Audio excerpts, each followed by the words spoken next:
Over the past 75 years, more than 10,000 chemicals have entered our food supply, but the EU allows just 300 additives. At Thrive Market, we prioritize quality, banning over 1,000 ingredients found in conventional grocery stores. Our Healthy Swap scanner helps you find better versions of your pantry essentials without the junk, dyes, or fillers, and everything is delivered right to your doorstep. So shop at a grocery store that actually cares about your health at thrivemarket.com/get-started for 30% off your first order and a free $60 gift.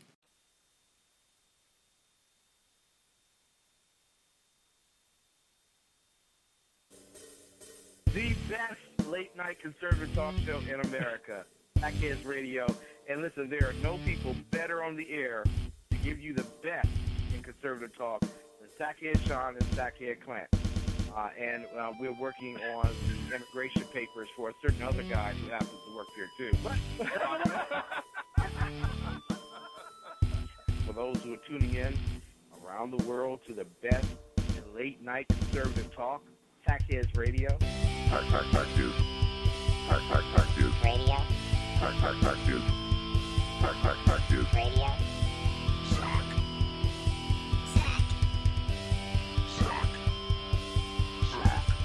The best late-night conservative talk show in America. In America.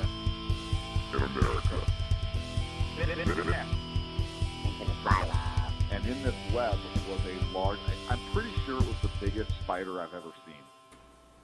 Good evening, ladies and gentlemen. Welcome to the Sackheads Radio Show live on the SHR Media Network. It is the 8th of June. Holy crap, it's the 8th already? Yeah. That means I'm going to be... it doesn't really matter.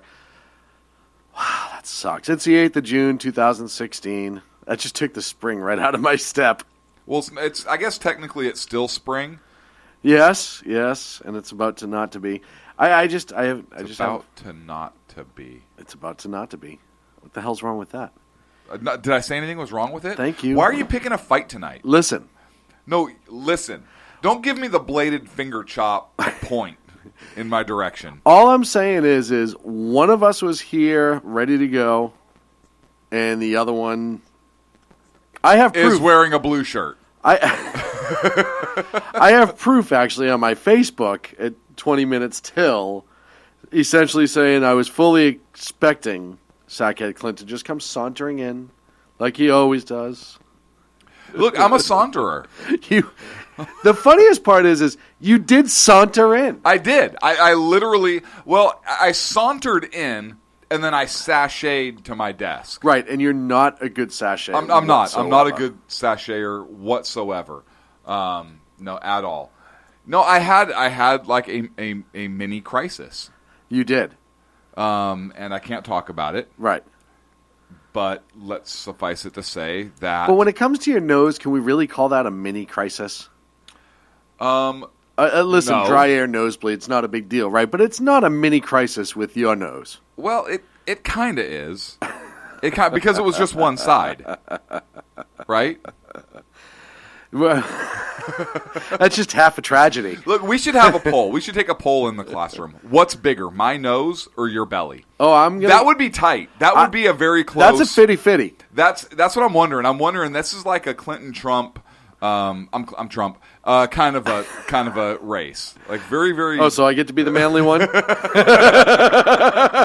yeah, doy. Speaking of which... Speaking of because of Hillary, witch. I see what you did there. Speaking of the hill dog. Yeah, speaking of the witch. Go ahead. I put up a post today on Facebook. And I sent out a little video a little while ago, too. So I don't know if that's the video you think it was. I had to take it down I had to call Socko because I don't know how to do that. I don't know if you realize which video went up first. Which was really, I was just really, really weirded out that you actually had the password to my account. But that's neither here nor there. It's so hard to figure out. Ooh, First fatty, of all, fatty, fat nose. I mean, it's not hard to figure out your password.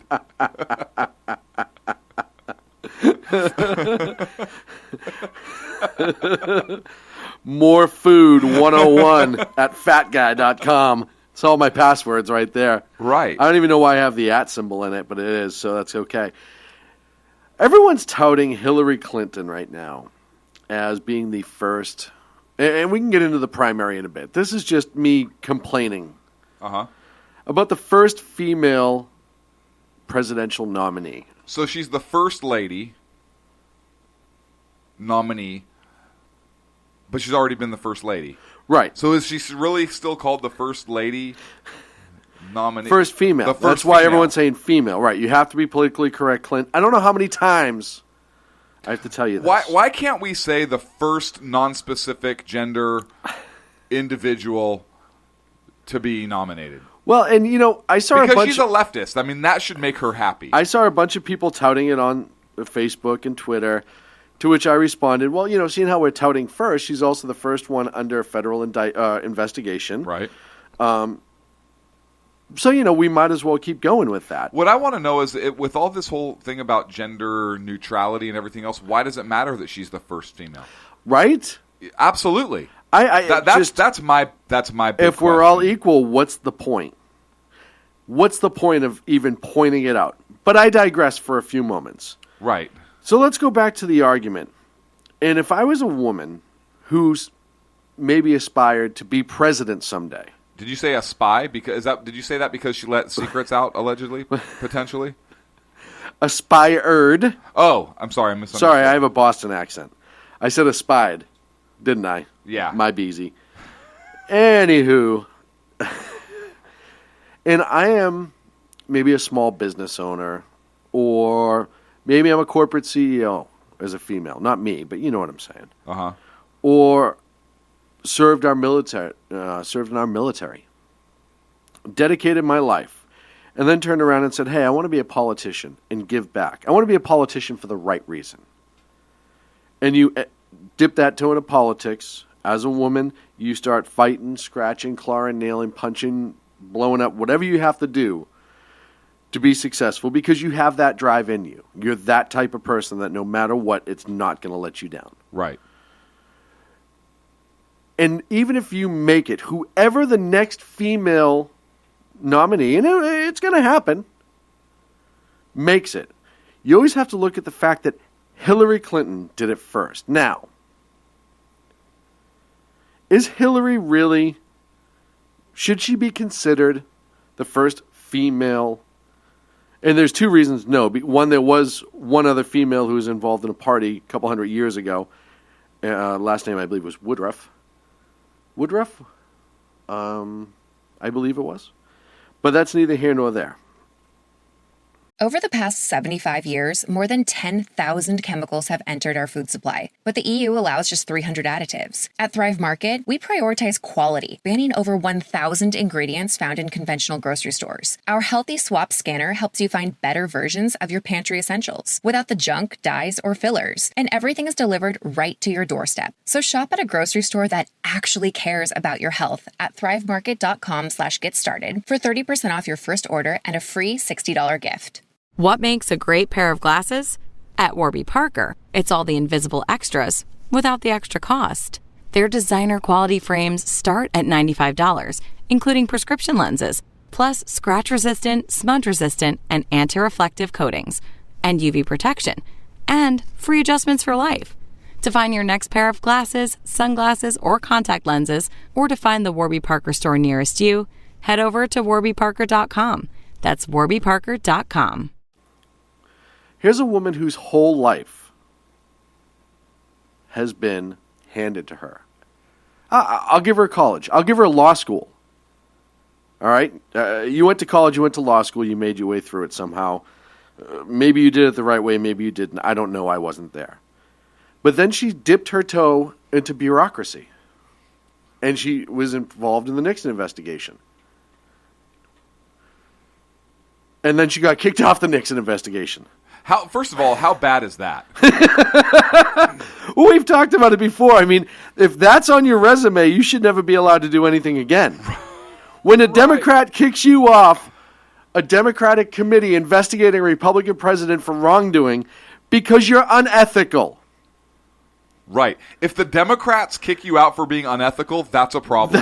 That means you're not just unethical, you're an asshole. Right. But I move on. That'd be like Charlie Rangel saying, "Wow, that's crooked." That's like Charlie Rangel telling you to pay your taxes. Right. But then she It's moves. like Al Sharpton saying, yeah, that's not racist. It's like Al Sharpton saying there's no such thing as racism. I mean, Right. it's ridiculous. It's like Al Sharpton saying, oh, there's a white person. They're not racist at all. It's like that. It's like Al Sharpton saying, I don't look like a Pez dispenser. It's like Al Sharpton saying, me and Don King, have you ever seen us in the same room together? But I move back to my point.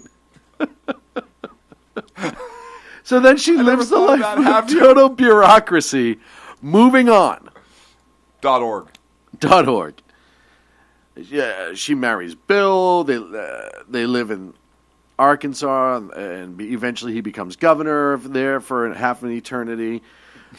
Then they go to White House. She's the first lady. She hasn't driven a car in 20-something years. She gets out. She essentially is bought and paid for a Senate seat in New York. She runs for the presidency. They kind of give her the whole, hey, next time we have this really young, hip black guy, and you're just not cool yet. But 8 years, we'll give you that first female. Just stick with us, and we'll let you be Secretary of State for a little bit. Just don't screw anything up between now and then. Right. So then she's Secretary of State. Everything She doesn't goes screw anything Everything up. goes swimmingly. Reset button. Perfect. Reset button with Russia. Putt-putt. Putt-putt, right? Nothing goes wrong while she's there. Her Nothing. servers are fine. Yep. Nothing happens in the Middle East or Benghazi. Nobody died. Nobody died in which Benghazi. is good. Yeah. And then she decides she's going to run for president. Has this woman actually done anything in her life? I don't like the fact that you keep referring to this person as a woman. And I'll tell you why. They keep touting her as the first woman presidential nominee. Why does gender matter to these people? They just get through telling us about how gender doesn't matter, use whatever bathroom you want, and now they're touting gender. Right. I'm throwing the yellow flag. I'm calling bullshit, and I am not going to allow them to call her that on this show. So We can say that because we believe in gender. Right. So we can say she's the first broad. So Right? She's the big broad. she's the second. She's the second. She's the second. So in other words, when it comes to Hillary being the first legitimate female GOP nominee, I say it's bullshit. She's not GOP. I'm sorry, presidential nominee. I say it's bullshit. There was She already a hasn't- female on a presidential ticket. That's right. Nominee, though. Nominee. Nominee, I Sarah apologize. Palin. Vice president. But still, not she the was on the president. ticket. No, I understand what you're saying. Yeah. But- the word president's in the title. It Hello. just starts with vice. Hello. Hello. But I just think it's ridiculous. She's not a real person.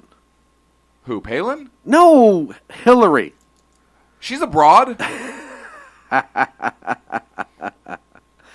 So in other words, to her being touted as such, I say... Hell no, to the no, no, no, hell to the no. Now, what's funny is that's actually, that allegedly, that might be President Obama that was singing that in response to, would you vote for Hillary? I don't... We don't have confirmation of that. We're still working on that, specifically where that audio came from.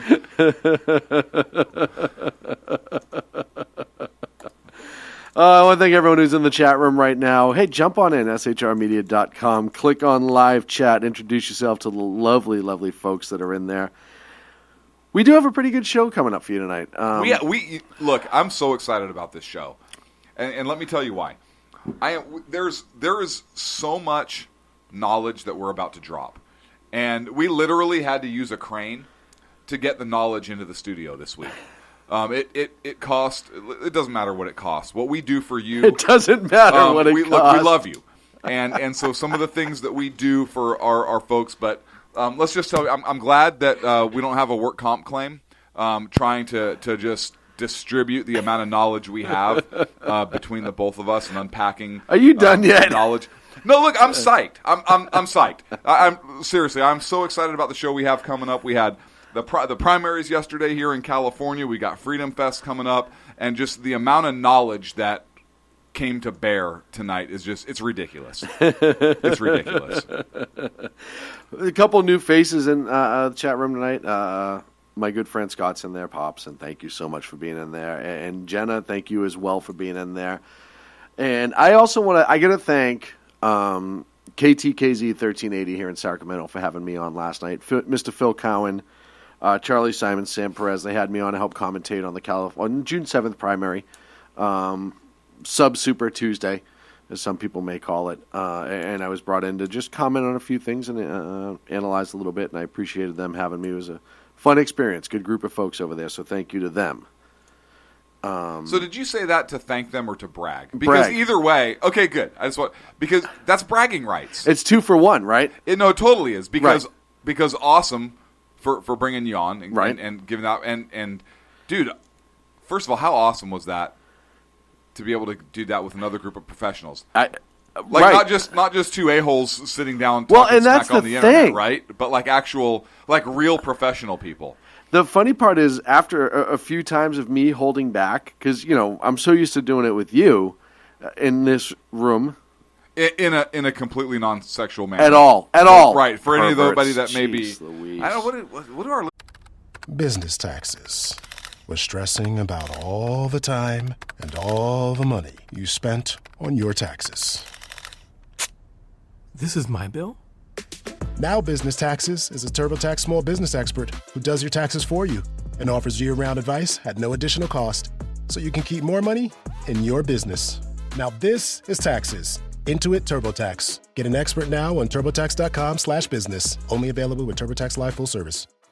Listeners and I don't know what they're thinking sometimes. Anywho, I know exactly what they're thinking. And to be surrounded by professionals, it was fun. It was fun. It was different. It's not the first time I've been surrounded by professionals, but but that was in a bathhouse, and we don't really need to go. But they were good at it. They were great at it. Yeah, they were very good at it, and it wasn't in this state, which is probably a good idea. Hey, while we're on the topic of Hillary, oh, I see what you did there. Prostitution Hillary, go. Bathhouse Hillary. I don't want to know how your mind made that leap. But it paints a picture. I'm going to play a clip from Hillary Clinton back in 2006, I believe it was. And she's giving a speech on the council on foreign relations. I want to get your dry feedback on this. Dry feedback? Yep. Okay. Here we go. Mexico is such an important problem. Mexican government's policies are pushing migration north. There isn't any sensible approach except to do what we need to do simultaneously. Secure our borders with technology, personnel, physical barriers if necessary in some places, and we need to have tougher employer sanctions, and we need to try to incentivize Mexico to do more. If they've committed transgressions of whatever kind, they should be obviously deported. Your response. Look, Sean, I don't even know why this is an issue right now. First of all, I have two responses. Number one, that clip was taken totally out of context. A decade ago. Right. A decade ago. 10, meaning it's a whole other mathematical place than from the ones. That's very true. So that's a big stretch and a leap. Second of all, do you think a lot has happened in 10 years? I mean, that may have been Mexico's issue 10 years ago, but clearly things have evolved. Right. It's probably improved in some people's perspective. Well, they do have that wall on their southern border now, so that could improve things. So clearly there were barricades put in place. She never in that clip said where the barricades should be. Clearly Mexico maybe changed their policies in dealing with the border issues. Without a doubt. She never said it had to be their northern border that I recall hearing. This is true. She didn't say which border. Exactly. Good point. So I don't know why this is an issue. I don't know why you keep having to try to slam this broad. Trust me, I don't want to. No part of that actually. That actually makes me feel nauseous. Have you ever ate a bunch of food and accidentally spun in circles? Not accidentally. I've done it on purpose several times. Okay. Usually when I was under the age of 10. Right. But sometimes just when I'm feeling a little spry, I like to do that still. You know that lovely nauseous feeling that you get after that? Oh, yeah. That's exactly what I just felt when you brought up Slam and Hillary all in the same statement. So thank Really? you. Thank you very Really, much. just close your eyes for a second. No, hear me out. because Just the last time follow this my happened, voice. I needed mouthwash. I don't get it. Look, does it surprise you that she's had that complete change? I mean, honestly, look, the political landscape of the country has changed in 10 years. So that was a better message 10 years ago. It was a different electorate 10 years ago. Right. That's not the case now. True. She has had to move farther to the left in order to keep up with Bernie. And Bernie's not out of this race. So he mathematically, I guess, with the delegate count, with the Democratic rules, but he's still very relevant in terms of there was a poll. I can't think of what poll it was right now, where there was some poll that said 20% of Bernie supporters said they would vote for Trump. Yes. Yeah, I saw that as well. That's a huge number.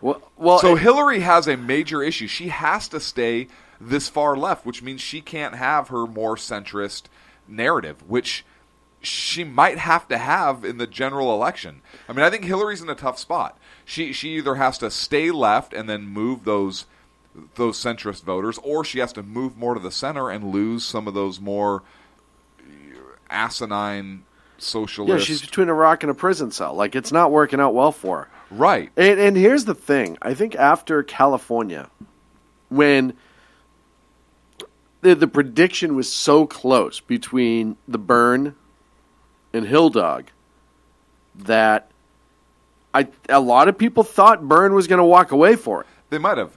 Do you think Hillary's ever had the Byrne? Oh, I'm sure. She's married to Bill. Yeah. So, and then for it I to be digress, almost I'm sorry. 30 points. Almost 30 points. And what's interesting is that everybody had them very, very close in the California polls. A lot closer than 30 points. Oh, yeah. Hey, in a completely unrelated story, I think the California Secretary of State came out to endorse Clinton, right? Right. And if I'm remembering correctly, the Secretary of State is in charge of elections in the state of California. On a completely unrelated note, yesterday I posted on Facebook that I went to my polling station here in Democratic California. Lifelong registered Democrat, both in Massachusetts when I moved to California. Also a Republican. Did I say lifelong You Democrat? said lifelong Democrat in Massachusetts, and I think we lost 50% of our listeners. Republican. I'm glad you could laugh about that. It was funny. Dollar signs just when flew out of the window. When I'm reading notes and it says Democrat, it's just one of those nights. No, lifelong Republican, both in Massachusetts, California. Never changed my affiliation. I've been angry at the Republicans. I have not donated to them. And I have said if there was a better option for conservatives, I would go. But to this point, I have not changed. I show up and I have a nonpartisan ballot with my name on it. California is a closed primary for Republicans. In other words, if you are not a Republican, you may not vote Republican in the primaries. Yes. I had to then enter a provisional ballot that upon investigation, if it is found that there was a mistake on behalf of the Secretary of State's office in listing me, or the county register in listing me as a nonpartisan, then my vote would be counted.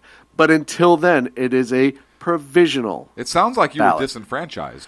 I was extremely disenfranchised. Based upon your party? So that's I would file a complaint. I am going to. I also, and I appreciate the gals that were working at the polling station. They tried really hard. One of them did actually warn me that I'm not allowed to talk about politics while I'm in the voting station. To which I said to her, I wasn't talking about politics. I was merely complaining about the fact that I should be listed as a Republican and not as a nonpartisan. Not saying, hey, everyone in here should vote Republican. Just saying, I want to vote on a Republican ballot. Right. Right. which was a kind of funny. Did you get her name so that you could potentially file a lawsuit because she didn't allow you to exercise your constitutional right to vote? Oh, wait! There was a California legislator that said that the Constitution doesn't apply in California. So, matter of fact, see the tweet I just sent out. Oh, that's weird, right? I forgot that. Yeah, it doesn't apply. That was Assemblyman Reggie Jones Sawyer. First of all, Reggie Hammond? You're a dude. Why are you hyphenating your last name? Got him. That's my first question. Got him. Second of all, this guy kind of looks like Ken. Look at the picture. No. A little bit. No. Yeah. No. Don't argue with me, Sean. Listen. No. Just because he's black doesn't mean he looks like Ken. Hang on a second. I said nothing about race. Why would you even insinnuate that? Because like it's they all obvious look alike? what you're thinking.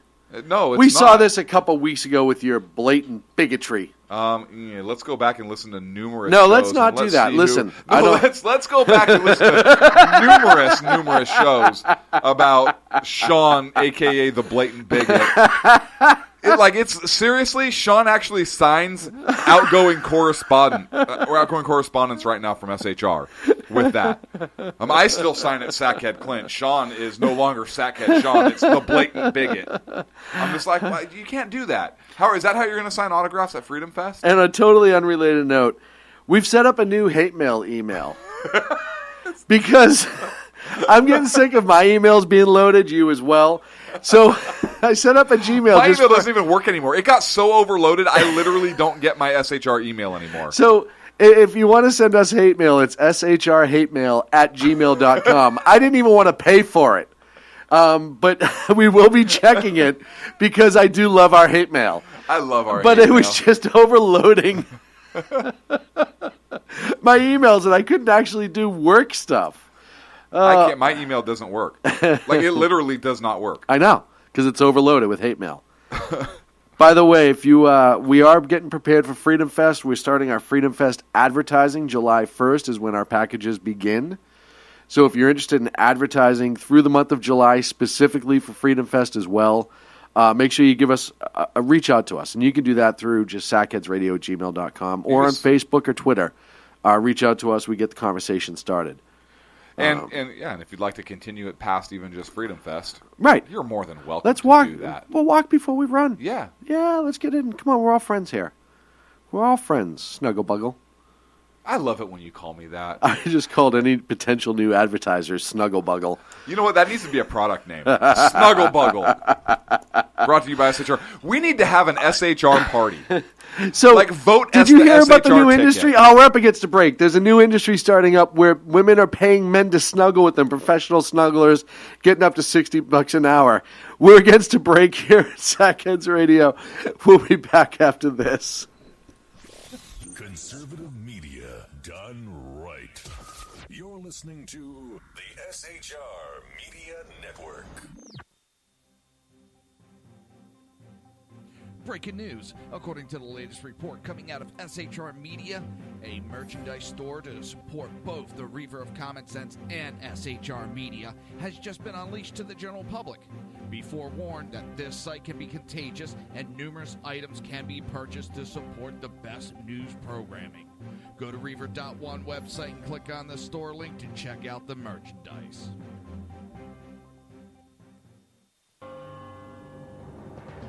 Hello, I'm Matt, a student at Hillsdale College. Here's Hillsdale President Larry Arnn on the continuing relevance of the Constitution. Many argue today that the Constitution is outdated because it addresses problems peculiar to the 18th century. Some parts of the Constitution do read rather quaintly. Consider the injunction against titles of nobility in Article 1, Section 9 of the Constitution. But is that so outdated?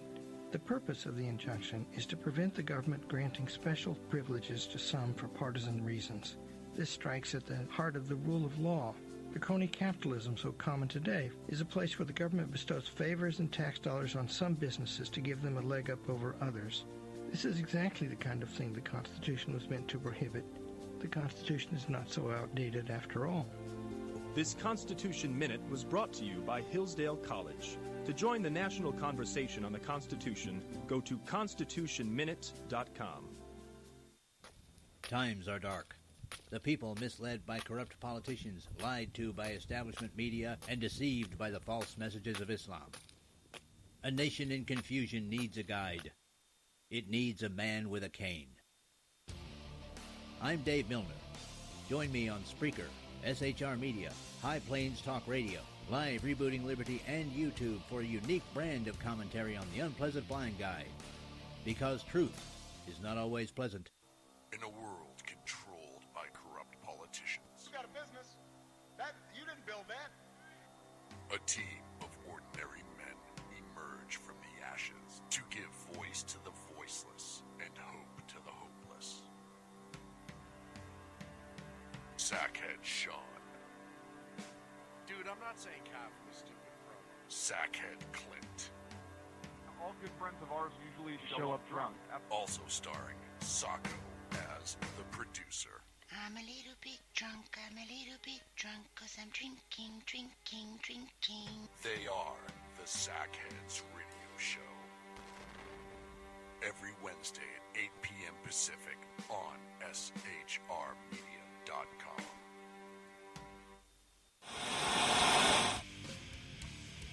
Beware, the Jersey Takeover is here. Every Monday through Friday, 11 a.m. to 1 p.m. Eastern Standard Time. You can catch the Reaver of Common Sense show, hosted by Jersey Joe, right here on shrmedia.com and highplainsdailynews.com. Only Jersey can deliver hell like no one else, so consider this your fair warning.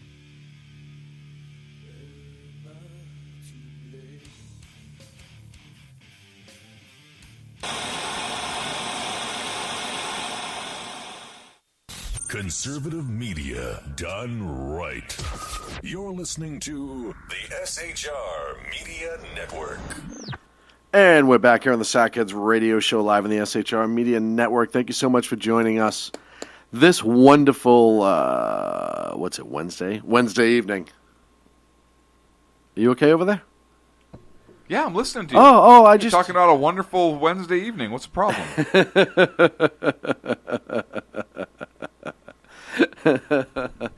I don't know what happened. For whatever reason, the last couple of weeks, our chat's been limiting the amount of people, and I don't like that. I'll have to look into that. That's because we're conservative? I'm telling you. When I change one of the settings, all of a sudden, it goes back to normal, but I can't find the setting right now. I'll have to work on it. They probably took the setting out. Oh, the setting might be with my Republican ballot somewhere. Does the Secretary of State's office in Cal have any control or dominion over any part of the internet? This would be a good thing I to would look love to see into. to know that. Yeah. I would love to, but see you know. to know that. What? I know nothing. Is it racist for me to say that foreign students cheat more? No, if it's... What? You ever listen to Bill Burr? Yes. Do you ever hear his comment when he's having lunch with a woman and she says the whole, this is going to sound racist, and he's like, you have my attention. Yes. There seems to be a lot of Asian people in this room. And he says, that's not racist. That's an observation. There's a lot of Asian people in this room. Right. Now, if you said, there's a lot of friggin' Asians in here, that would sound racist. Right. Did I ever tell you the story when my one of my guys, and you know which one probably did this. As soon as you say, right. I have a story about one of them. I know which one did it. Right. So, and I know I told you this story, but I have to share because it reminded me of that. We walk into Sears. Yes. Keep in mind which store this is. Now, yes, you know the story. I love this story. I love it. First of all, I hate Sears. We entered Sears to be able to walk through the store because I refuse to shop there. So we're walking into Sears to go into the regular part of the mall, and he looks around and in a loud voice, and keep in mind, he was like 4 at this time. He says, wow, look at all the Mexicans in here. Like at the top of his voice. And I look around, and sure enough, there were, in fact, a significant number of Mexicans or other Hispanic descent in the vicinity who all had their attention focused on the little guy. And I said, wait, huh, buddy? And he goes, yeah, there's a lot of Mexicans in here. This is really cool. And I was like, I don't know how to respond to this. It's everybody's looking now. And I go, what, Bud, what are you talking about? And he points to the mannequin, and he goes, Mexicans. Look at them all. And I go, loud voice, oh, mannequins! Yes, Mannequins. buddy, there's a lot of mannequins There are in so here. many mannequins in here. So many mannequins. There's a bunch of mannequins, and we exited. And you know which one that was. Yes, I do. Yeah. Hey, speaking of kids, first of all, we need to build a wall to keep those mannequins from coming we're here going to illegally. keep those mannequins in Sears. When he said that, I was confused. This goes to show you how kids perceive things, right? Absolutely. Why does that man want to build a wall to keep mannequins here? I got to brag a little bit. I bragged on Facebook a little bit earlier about my kiddo this week. My son James, who started playing hockey this year, scored his first goal at last game of the season. Pretty exciting, and he did it like a boss. But more importantly, tomorrow's the anniversary, second anniversary of the day we were able to adopt James. And he stayed with me now forever. Poor little bugger. But hey, he had no choice.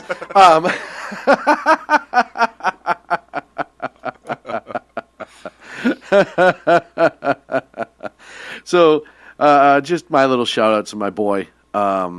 Absolutely awesome kid. Hey, so I want to get back to my comment that foreigners are a bunch of cheaters. Okay, I forgot about that. Look, that's not racist. It's not racist. It's not racist. If there's proof. Because there is. There was a Wall Street Journal analysis done from more than a dozen large U.S. public universities, and they found that in the 2014 to 2015 school year,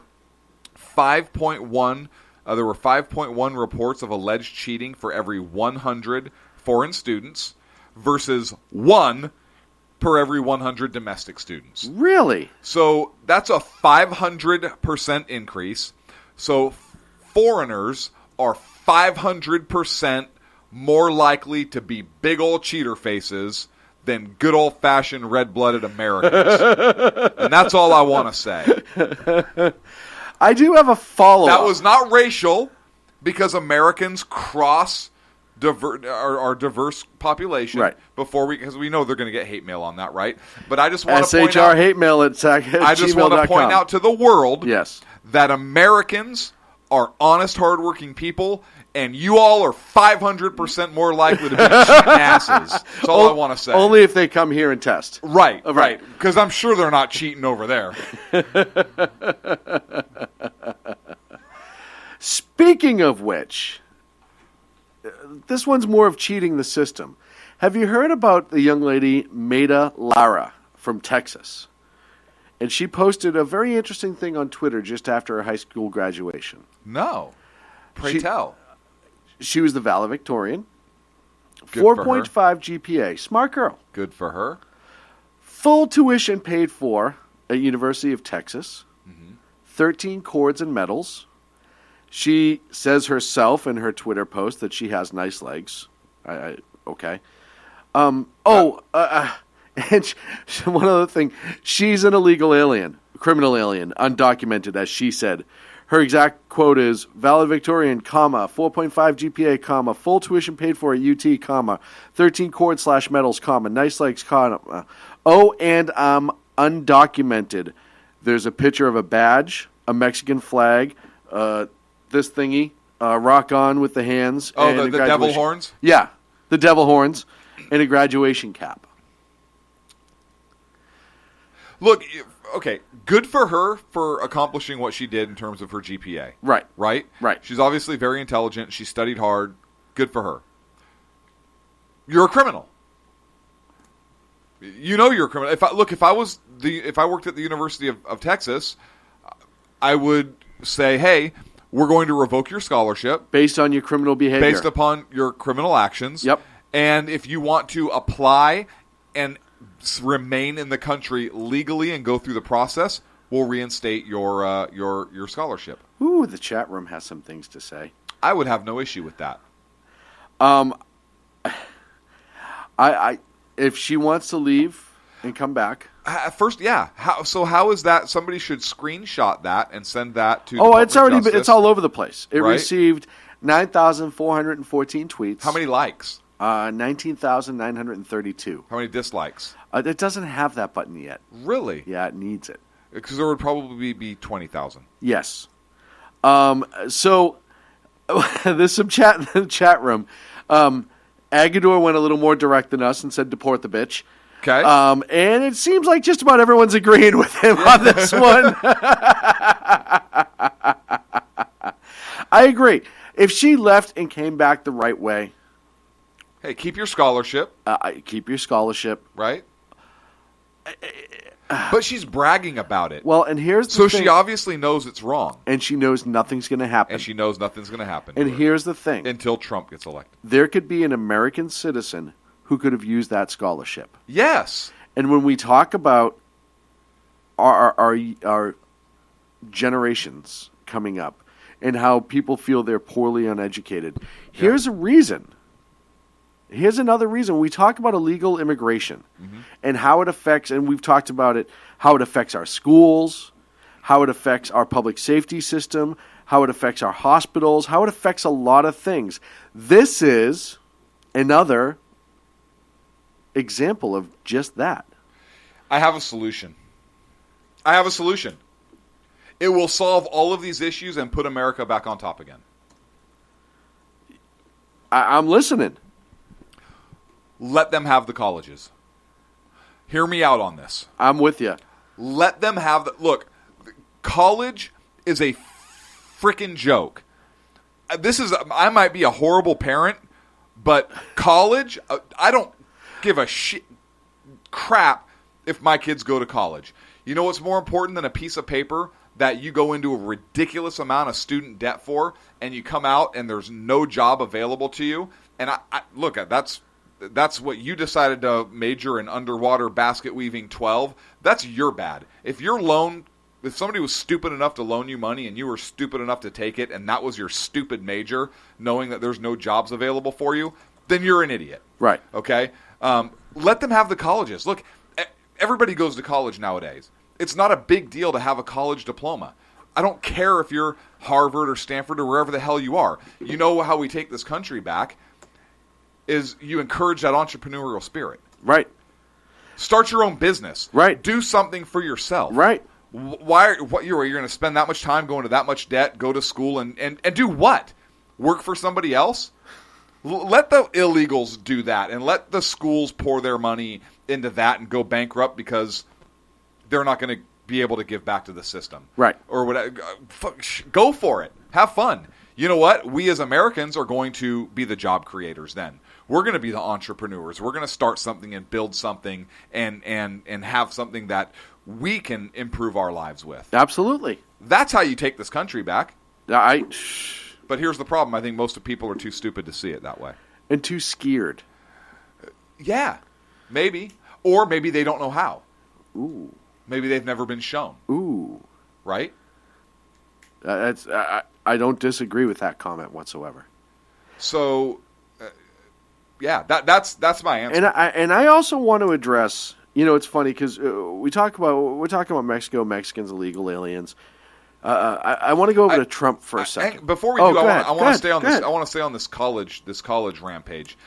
I don't think you're even allowed to say those words anymore. College rampage? Yeah. No, it wasn't a violent way. Okay, good. Yeah, I didn't mean that in a violent. In no way do I say that violence is good unless it has to do with a lawful order to kill somebody who's been convicted of a heinous violation and pursuant with death penalty rules.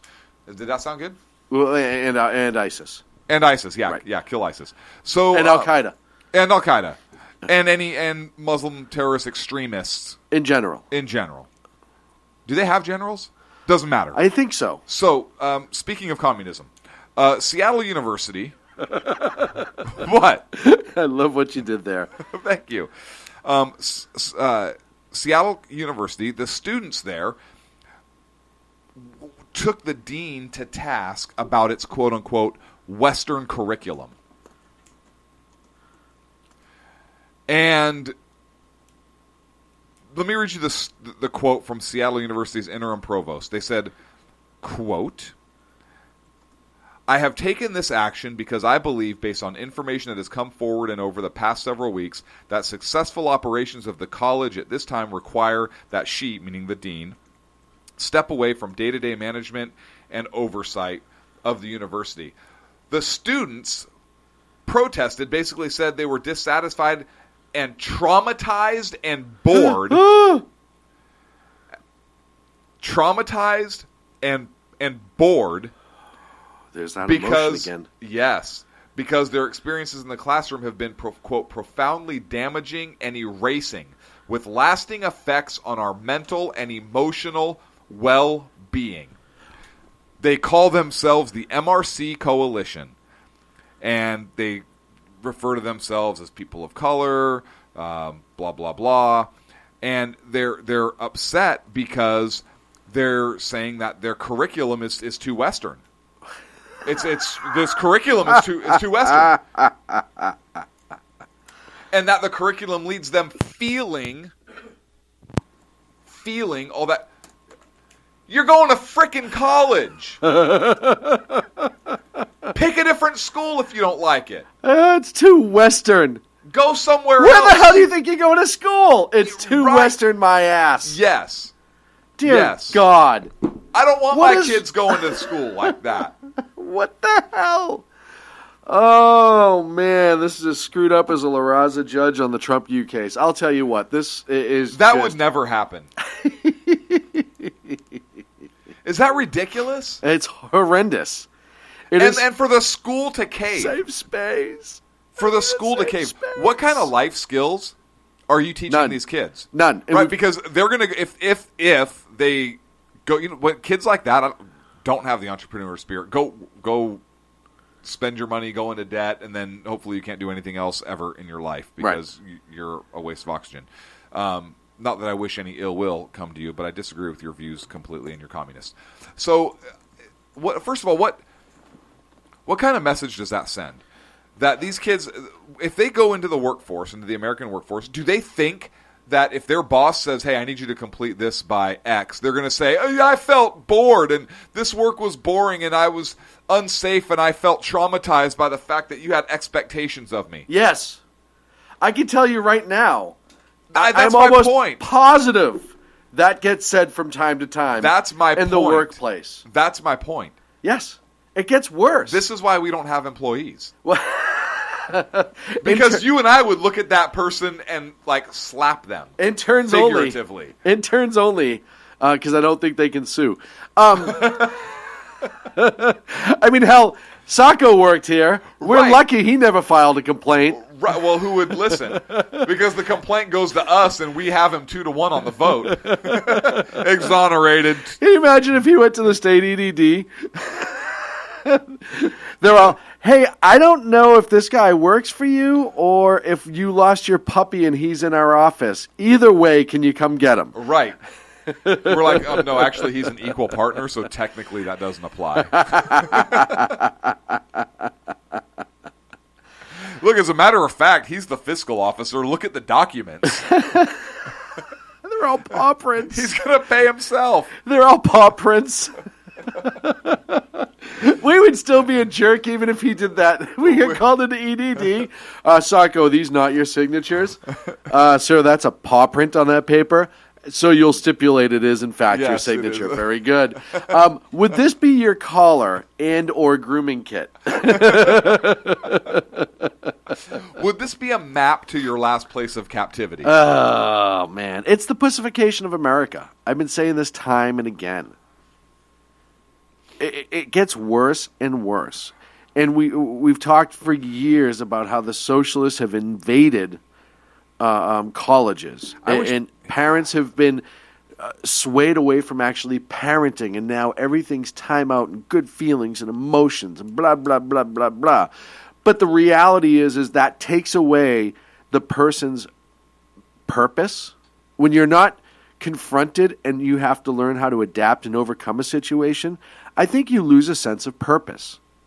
You lose self-respect. You don't want to push and overcome. Therefore, you are happy with whatever puddle of feces you're sitting in.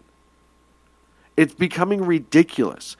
It is to the point when you look at somebody the wrong way in the workplace, they file a complaint. I don't like the way he looked at me. I was asking if you'd take out the trash. I don't think you should be asking me that. You're the custodian. Who do you want me to ask? The plumber? Right. But this is what's going on. It's the dumbing down of Americans. It's the weakening of the American spirit. Yeah. You wonder why. And Mike Rowe for PragerU, if you haven't seen it, Dennis Prager, I love Dennis Prager's show anyhow. He had Mike Rowe from Mike Rowe Works, Dirty Jobs on, and he did a PragerU. It's awesome. And by the way, if you haven't checked out Mike Rowe Works, I talk about Mike Rowe a lot, but I think he's just an awesome, awesome guy. Check out Mike Rowe Works. One of his biggest things, and I say this all the time, is kids are so afraid to do real work in this world that they're not taking up these skilled labor jobs that pay an exorbitant amount of money. But because you might have to get dirty, sweat, maybe a cut here and there, bruised, whatever. But a lot of those jobs are the very backbone of this country. Jobs like that is what allowed this country to develop and get better. It's why at one point before the Democrats and the environmentalist lunatics came along, we were the number one industrial country in the world.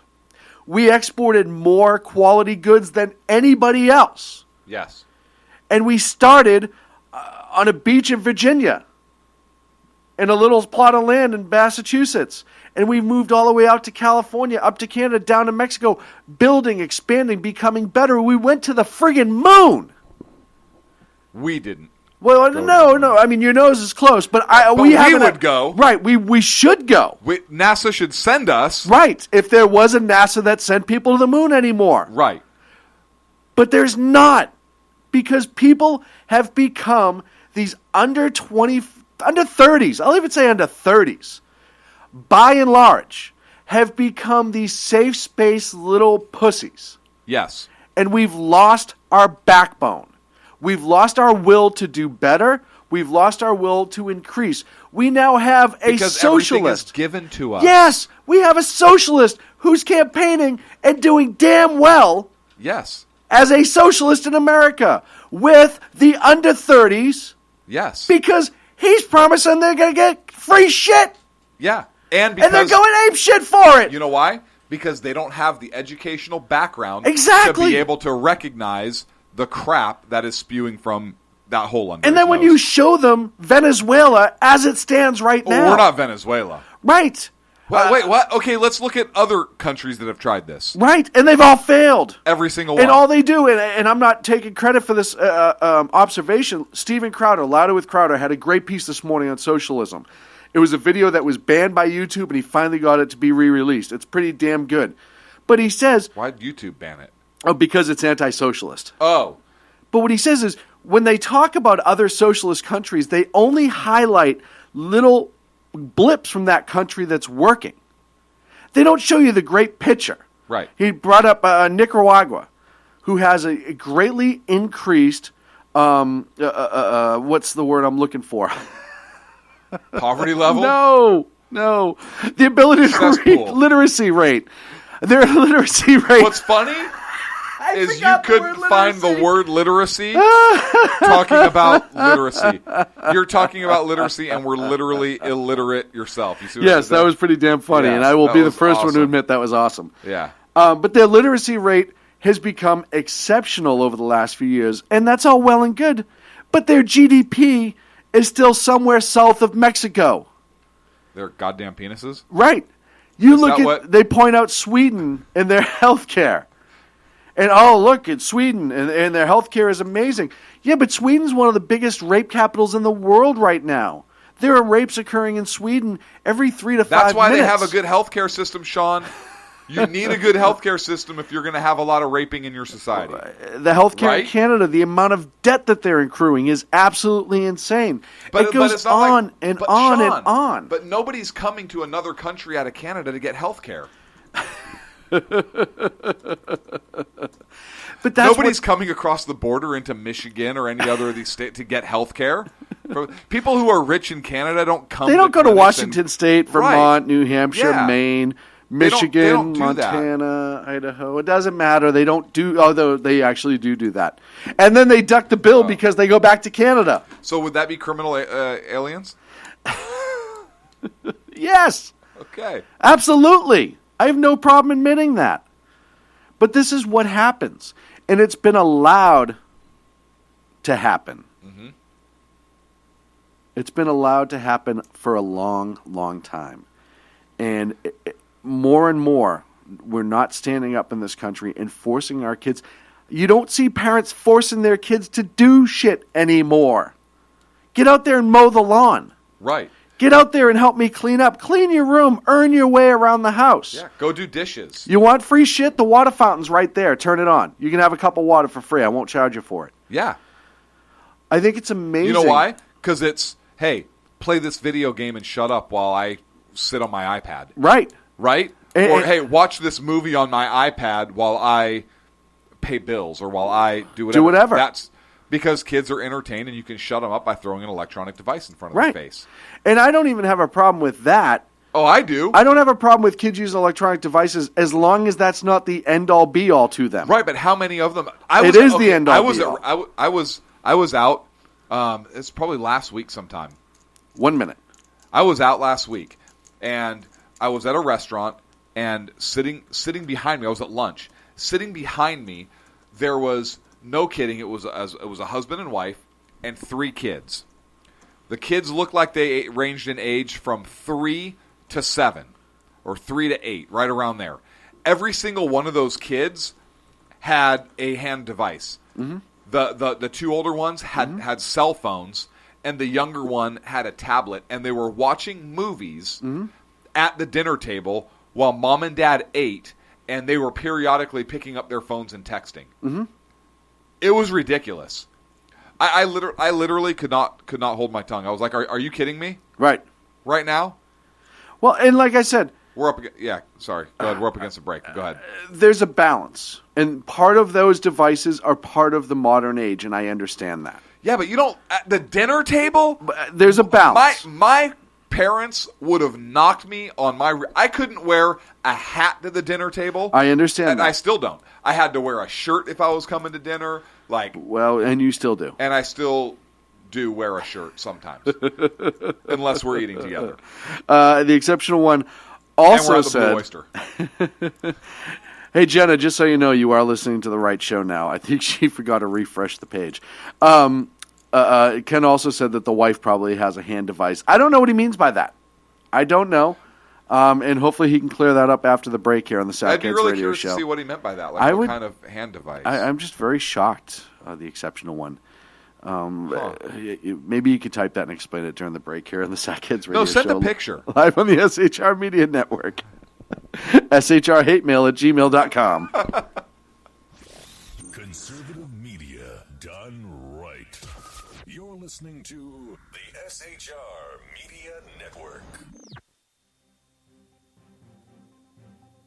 Breaking news. According to the latest report coming out of SHR Media, a merchandise store to support both the Reaver of Common Sense and SHR Media has just been unleashed to the general public. Be forewarned that this site can be contagious and numerous items can be purchased to support the best news programming. Go to Reaver.one website and click on the store link to check out the merchandise.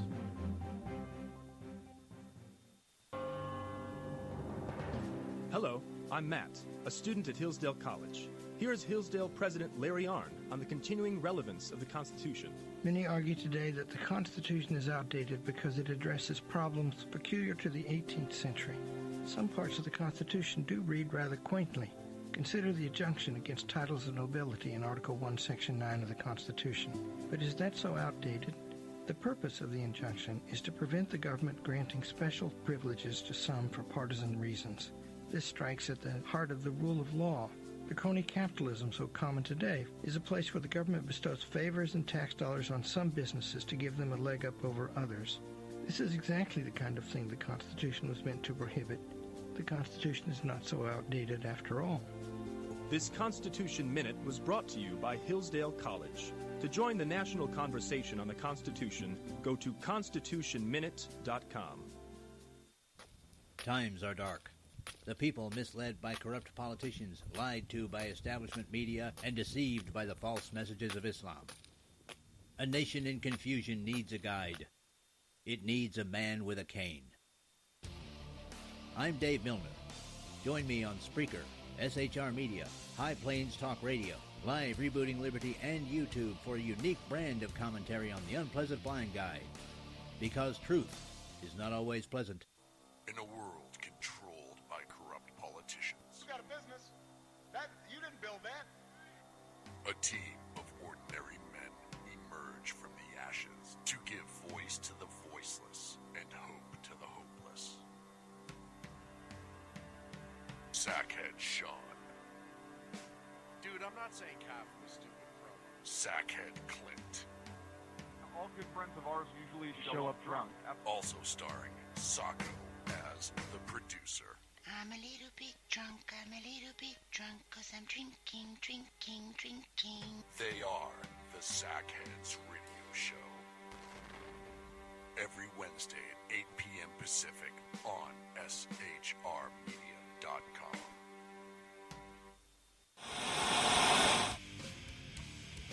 Beware, the Jersey Takeover is here. Every Monday through Friday, 11 a.m. to 1 p.m. Eastern Standard Time. You can catch the Reverb Common Sense Show, hosted by Jersey Joe, right here on SHRmedia.com and HighPlainsDailyNews.com. Only Jersey can deliver hell like no one else, so consider this your fair warning.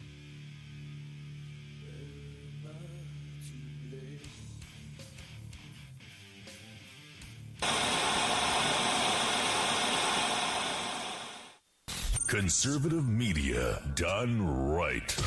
You're listening to the SHR Media Network. Welcome back to the Sackheads Radio Show live on the SHR Media Network. Hey, do us a favor. Like us on Facebook, Sackheads Radio Show. It's on Facebook. And on Twitter, at Edge of Liberty is me.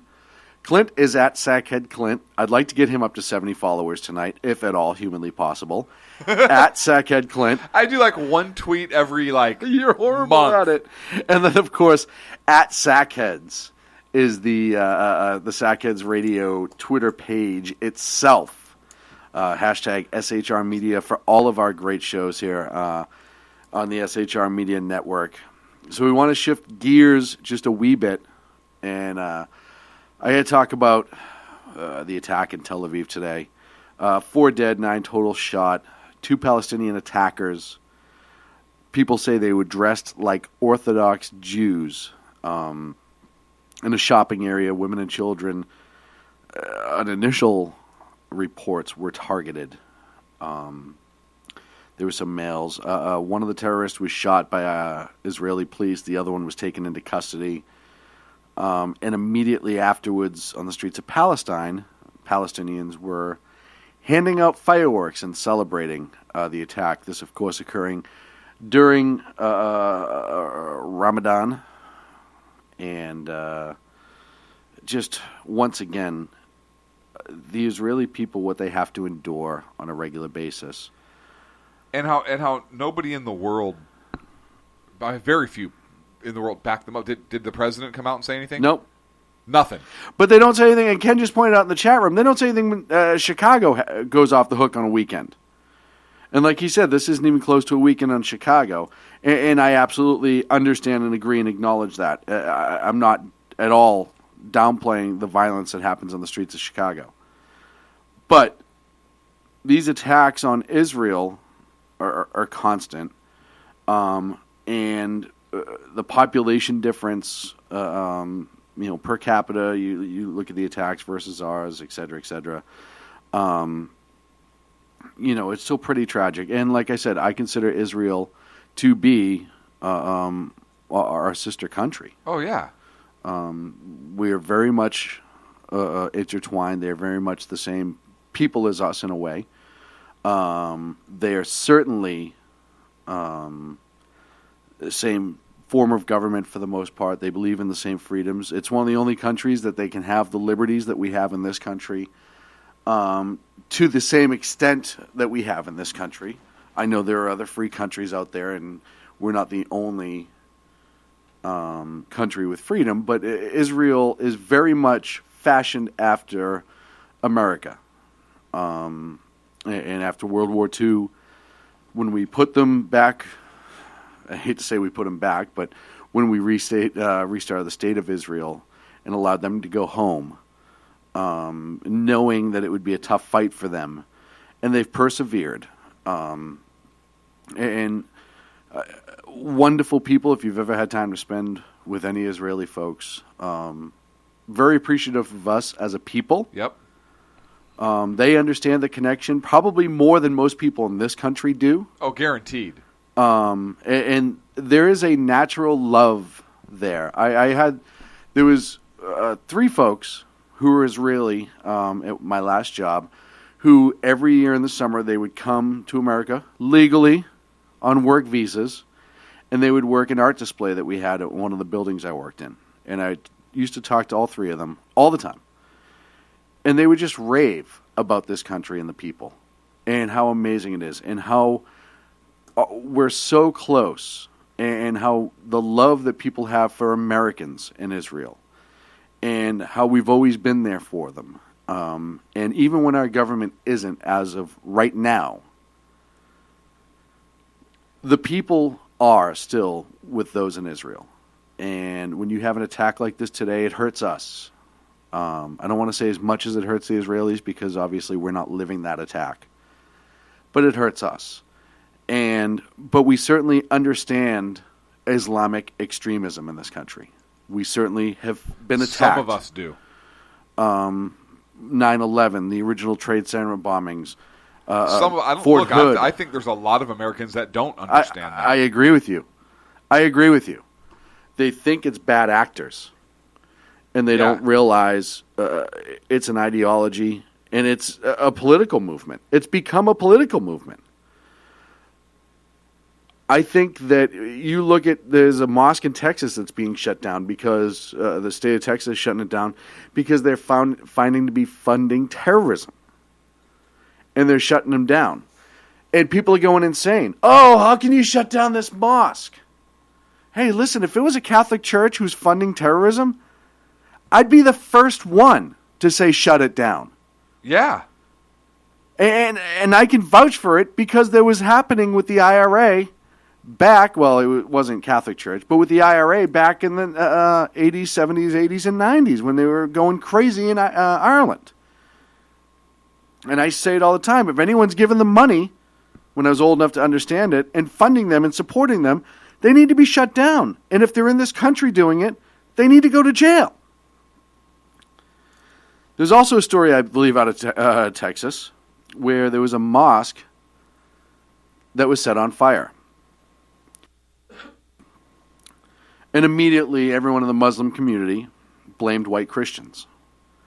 Oh, the white Christians are running around lighting our mosques on fire again. And they demanded immediate action. And then the investigation was done. And it come to find out, it was another Muslim that lit it on fire because he was angry and crazy. So it's so... Ken in the chat room says, newsflash, Sean wants to shut down all the CYO bingos.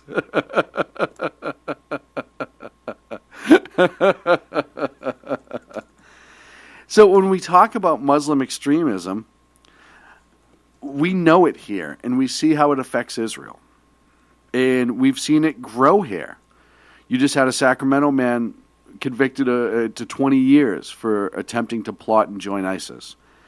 4 guys out of Michigan, the San Bernardino attacks, UC Merced, Fort Hood. I can go on and on. The Trump, you could even argue the Trump rallies, the violence of the Trump rallies. 2 of those guys were Muslim Somalians. It goes on and on.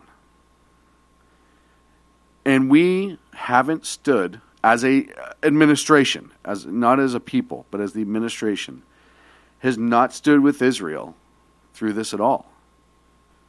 And look at You look at how this guy blew France twice. Wait, what?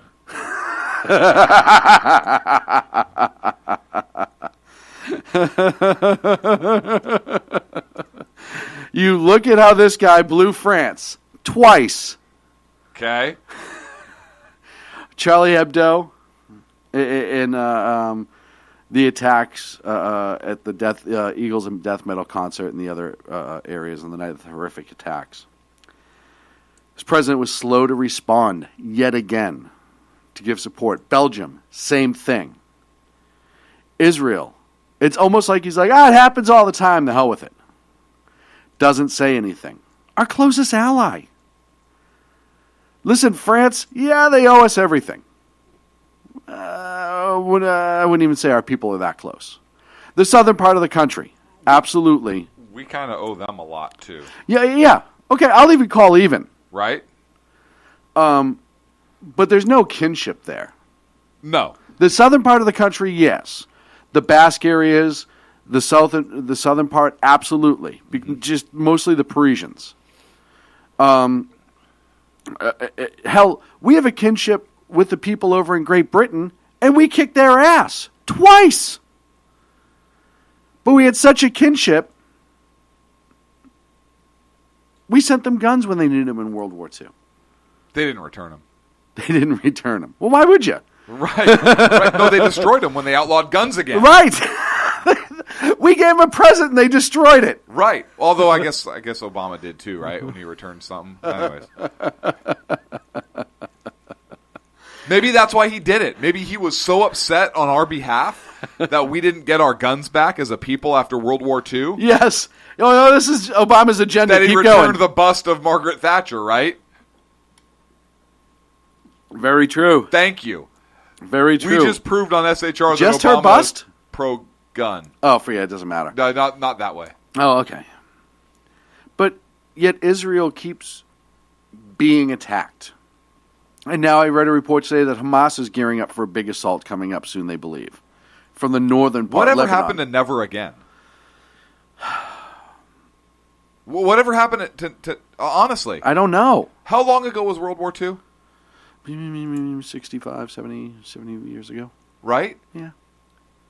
Look, there are still people alive 75 who served in World War II. Mm-hmm. We just celebrated D-Day. It was not celebrated. We celebrated. Remembered. Yeah. It was, and it's not what you under 30 crowders think D-Day to be. Right.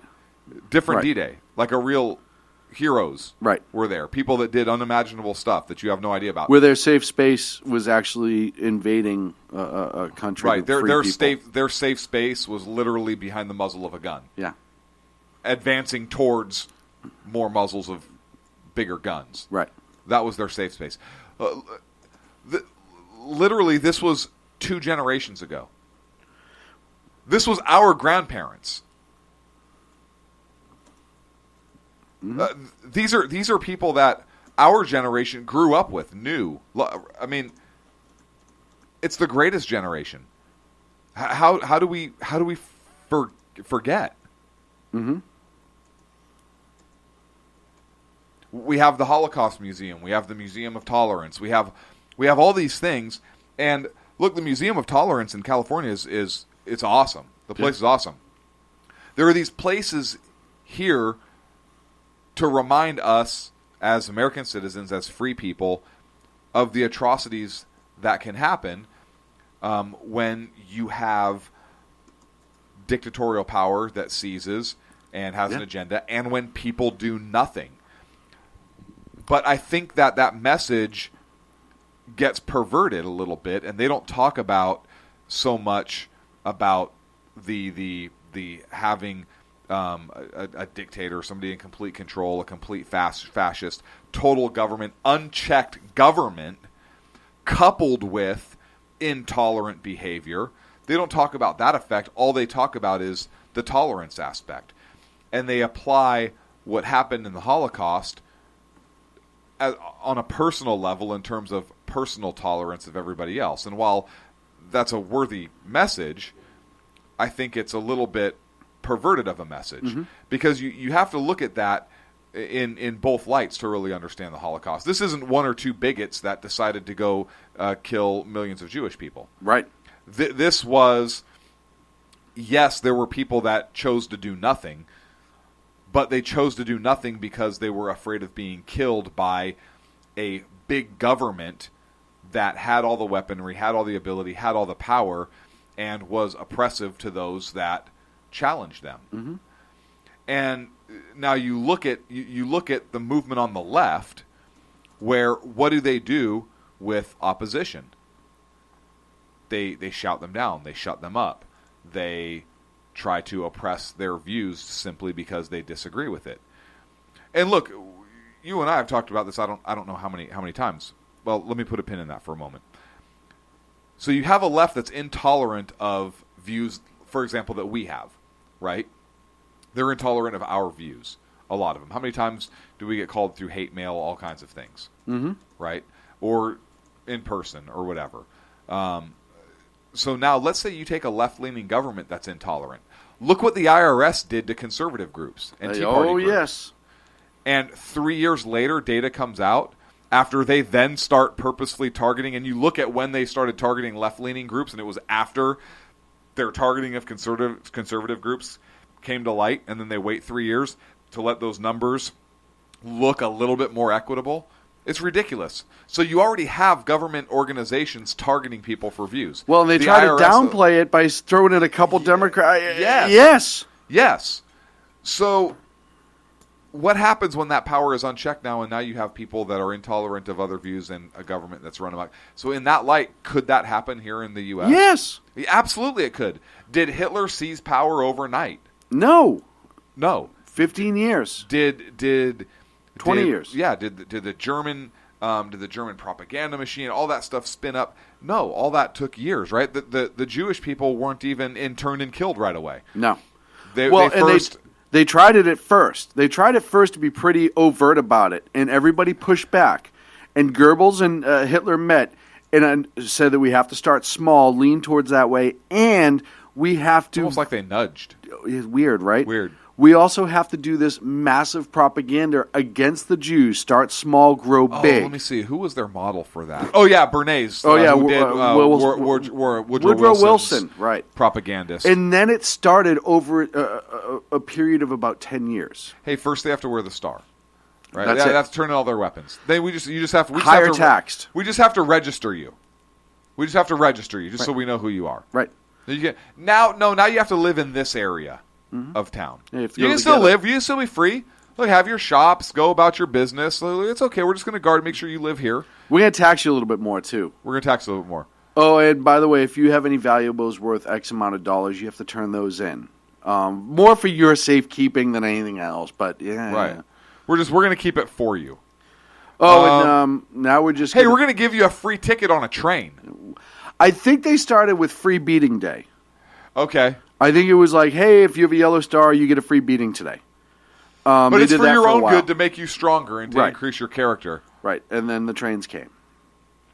And we knew in this country, believe it or not, that it was going on early. Not to the extent. At all. I mean, our soldiers. But we knew that Jews were starting to be targeted. Yes. And we kept waiting for other people to fix it. And waiting. We didn't want to get involved in the war. Right? We just came out of World War I still. There was an anti-war sentiment at the time. And honestly, I say it all the time, if Pearl Harbor didn't happen, we don't know when we would have gotten into the war. Or if we would have. Right. Because up until Pearl Harbor, we were just support. And we didn't even want to do that at first. Mm-hmm. And then we found out there were meetings in the middle of the ocean on private yachts of securing deals to help the Brits behind the scenes. Mm-hmm. We knew what was going on with the Jews. And we were hoping that Europe as a whole would deal with the problem itself. And then Pearl Harbor happened. Mm-hmm. So we fought this horrendous war. Hundreds of thousands of people died. Mm-hmm. And we swore at the end of it would never happen again. We would never let a group of people be targeted for any reason. Right. And What's happening? Groups of people are being targeted for political reasons. Which is For- how the for- Jews started. For religious reasons. And political. And political reasons. Which is how it started with the Jews. Yes. Exactly that. Yeah. Hitler tried to convince everybody that the Jews were trying to take their wealth, were controlling their wealth, were screwing with the economy to preserve their wealth, and was destroying the Germans as a whole. Mm-hmm. And that's how it started. We have to win politically. If we don't win politically, they will maintain power. He used the fact that the Germans signed the treaty in World War I and pushed that it was the Jews that forced this treaty to be signed and demonized them through that. I wonder if we will ever have a president that has the testicular fortitude to stand up and say, hey, if you attack Israel, you are attacking, we're going to treat it as an attack on the United States, and we are going to bring the might of the United States military down on you, because we are not going to allow what happened in World War II to happen again. And granted, they're in their own country, but you want to wipe them off the face of the map. So... And then you look at what the Israelis do to try to preserve life in all of this. The pre-knocks on the bombings when they're going to attack a building. They literally put a note to the door, usually 24 hours ahead of time. 24 hours! Yeah. Then they drop a non-combustible explosive through the roof to say, hey, no, we're not kidding. It's going to be this one. And then they launch the actual attack. They've sacrificed a great many people through injury and death to go slow and kind of break into this. And the fact that they even have to do that to try and win hearts and minds, you know what I mean? Yes. In World War II, we just bombed the shit out of people. And guess what ended World War II? A big bomb. Bombing the shit out of people. Literally. How many more American lives would have been lost if we did not drop the atomic bombs on Hiroshima and Nagasaki? How? Because we would have had to invade mainland Japan. That would have been a ridiculous loss of American lives. So are we to expend our American soldiers' lives because another country's government wouldn't surrender or put their citizens at risk? Right. That's not our fault. I agree. The fact that Obama apologized for that? I agree. Well, he didn't apologize. Oh, yeah, I'm sorry. He didn't really apologize. He just bowed and said everything but. He didn't apologize on camera. He just bowed. Yeah. He said everything but. He didn't apologize on camera. Well, he's not a big teleprompter guy. That was... I wonder, and I didn't read any reports, and I wish I did now. I didn't read any reports about what any World War II veterans who may still be alive who fought in the Pacific Theater had to say about that. VFW had a lot to say about it. Very, very angry, and rightfully so. Rightfully so. My grandfather fought in the Pacific Theater. My grandfather was a Pearl Harbor survivor. Right. And then fought in the Pacific Theater. Was in Guadalcanal. Yeah. And I'm sure if he was alive today... Oh, furious. Oh, yeah. Both my grandfathers were in the Atlantic. I'm sorry, one in the Atlantic, one in the Pacific. My grandfather's brother, so my great-uncle, was on B-17s. He was a bombardier. And there's a great story. So I guess he could say bomb on an airplane. He was allowed to say bomb on a plane. Yeah, he was allowed to, because it was in his title. Right.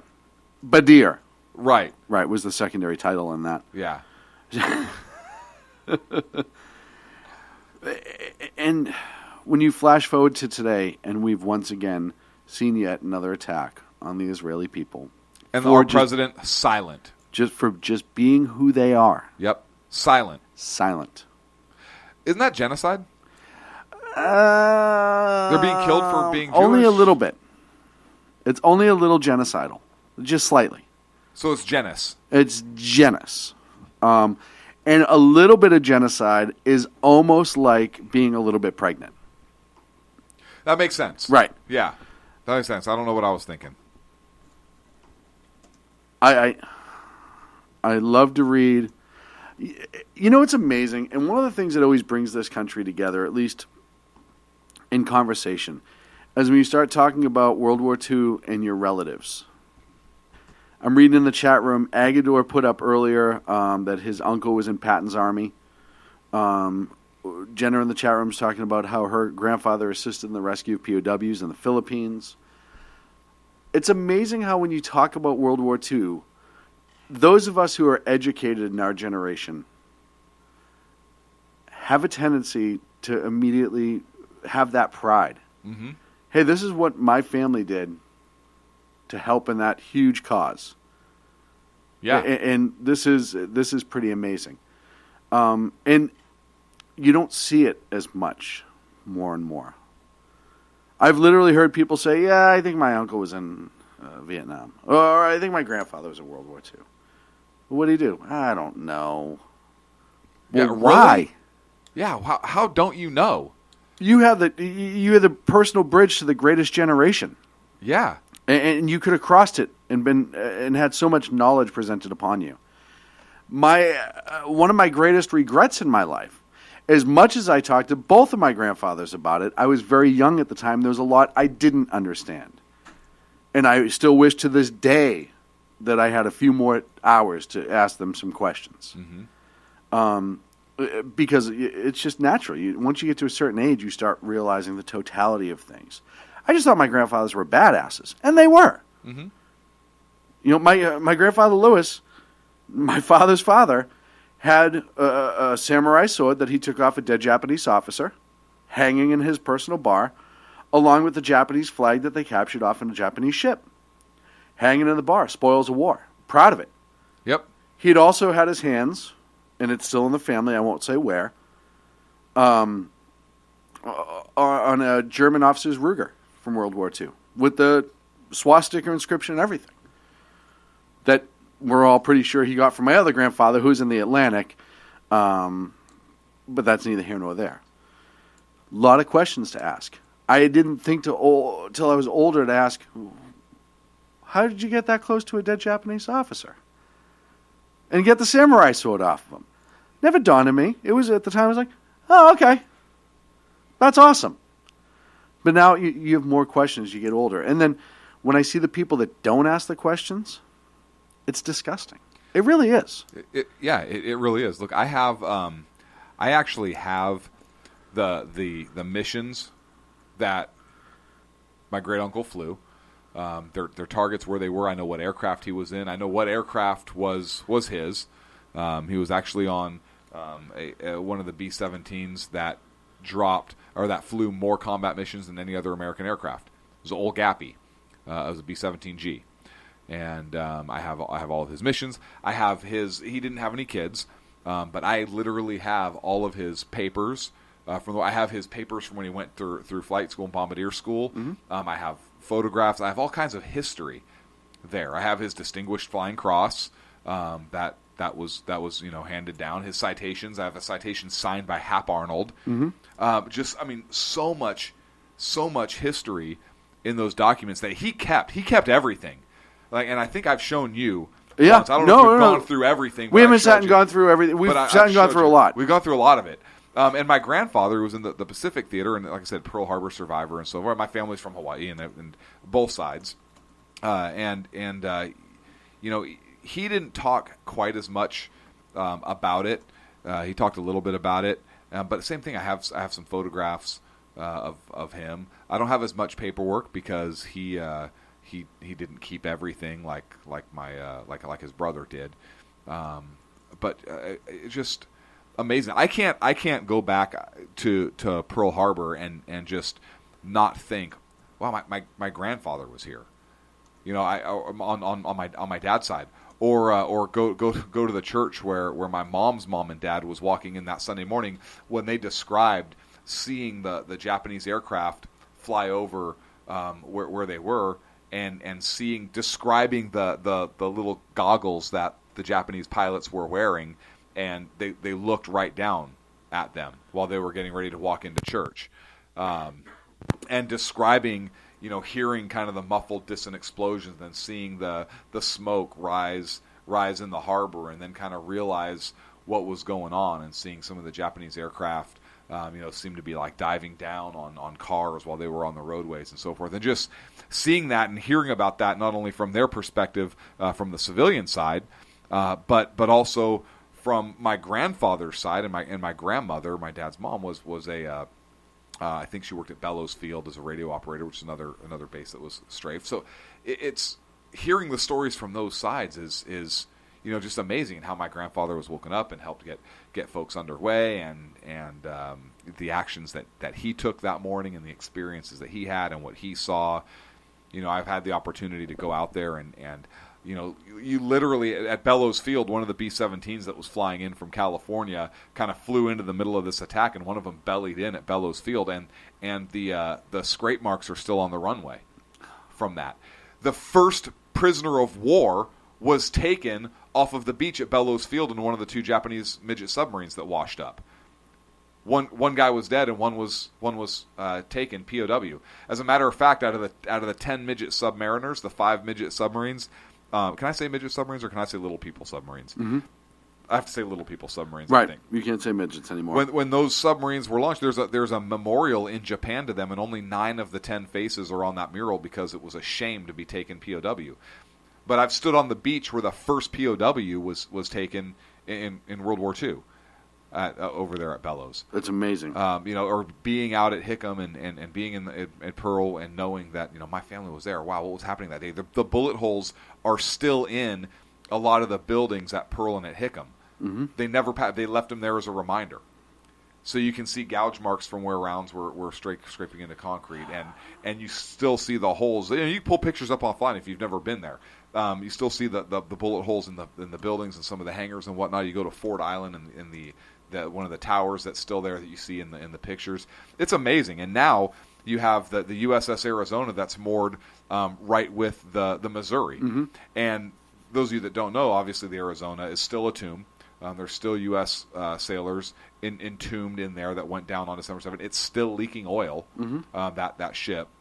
F you environmentalists that have something to say about that. And then the Missouri right behind it. The Missouri is where the surrender was signed. Yeah. So there you have the start and end of the war all at once. Right there, all at once. And Mm-hmm. I know we're up against a break. I know we're overdue. I apologize, but I wanted to share. Great story. Great story. And, yeah. And it's just amazing. And it's something that we have to carry on. We're up against the break. We'll be back here on the Sack Kids Radio Show. Conservative media done right. You're listening to the SHR Media Network. Breaking news. According to the latest report coming out of SHR Media, a merchandise store to support both the Reaver of Common Sense and SHR Media has just been unleashed to the general public. Be forewarned that this site can be contagious and numerous items can be purchased to support the best news programming. Go to Reaver.one website and click on the store link to check out the merchandise.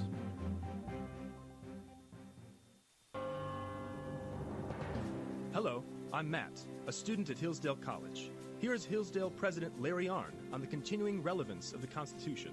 Many argue today that the Constitution is outdated because it addresses problems peculiar to the 18th century. Some parts of the Constitution do read rather quaintly. Consider the injunction against titles of nobility in Article 1, Section 9 of the Constitution. But is that so outdated?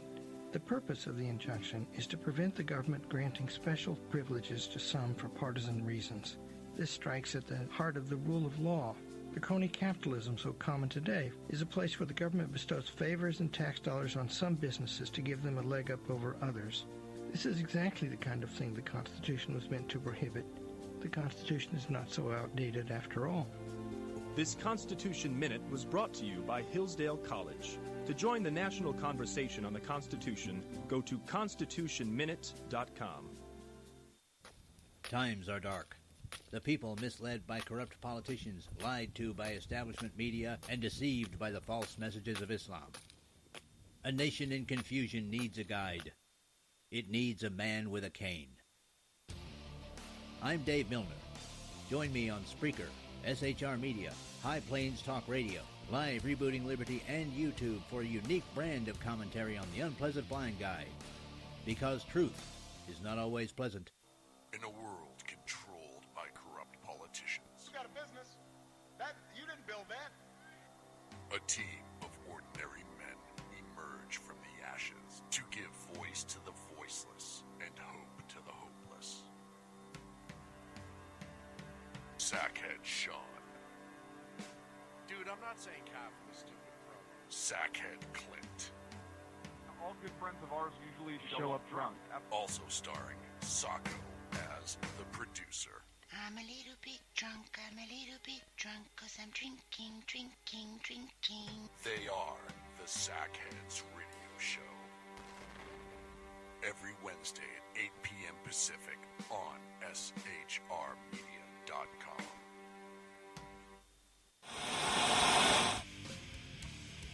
Beware, the Jersey Takeover is here. Every Monday through Friday, 11 a.m. to 1 p.m. Eastern Standard Time. You can catch the Reverb Common Sense Show, hosted by Jersey Joe, right here on SHRmedia.com and HighPlainsDailyNews.com. Only Jersey can deliver hell like no one else, so consider this your fair warning.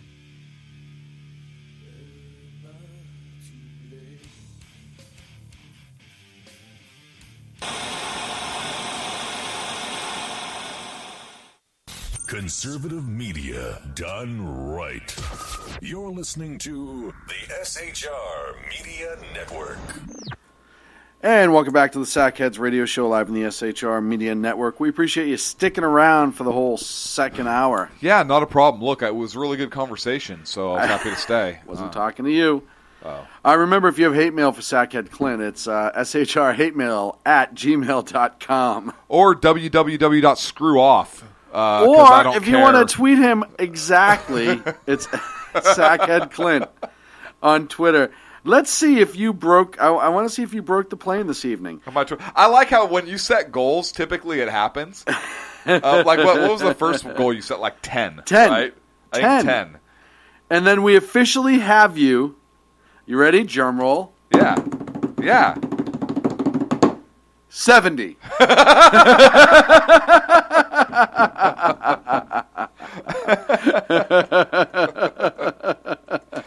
That is just amazing. Yeah. So the California primaries were last evening. The California primaries. How do I even turn this thing on? The tweet machine? Yeah. What is this? Oh, man. The big story of the night, Clinton took New Jersey. Everyone knew that was coming. No, I didn't. Sanders won North Dakota. Sanders won Montana. Jersey, like I said, Clinton won. New Mexico, Clinton won. South Dakota, Clinton won. Trump won all the ones that the Republicans were in last night, with the exception of, I think it was... Are there any more Republican primaries, or are the Republicans done? Done. So, I wanted to... Was it North Dakota or South Dakota? When I was reading it last night. Dakota. There was 126 Democratic votes for Hillary Clinton and 218 for Bernie. He won by a landslide. Where was this? It was one of the Dakotas. I forget exactly which one. It's a caucus state versus just a straight primary, but still, it's pretty damn comical.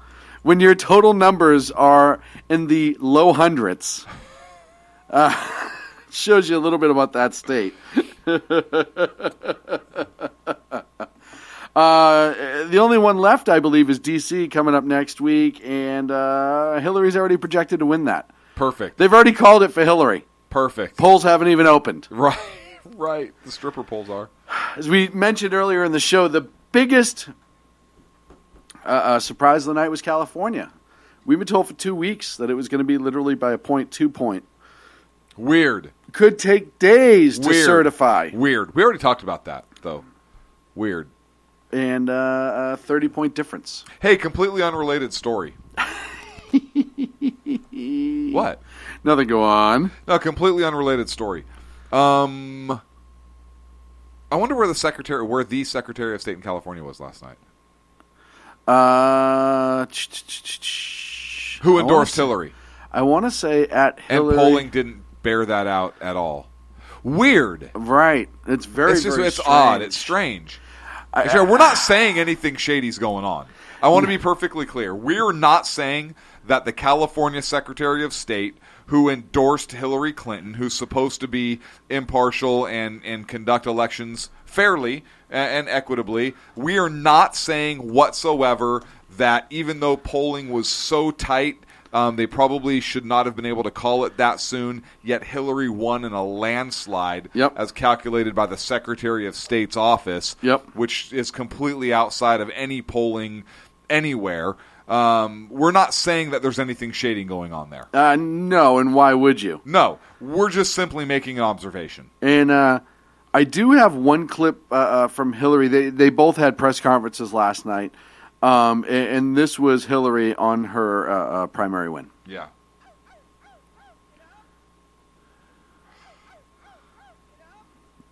So she was obviously excited, and rightfully so. Right. It was one of those. I still love that. Afterwards, Hillary kind of gave the speech like she went first and kind of gave the whole expecting to Bernie to kind of drop out feel to it. She was thanking him for running a great campaign, doing the speech that you would normally do when your opponent drops. And then Bernie came out. And one of the first things Bernie really got to right away when everyone was wondering if he was going to drop.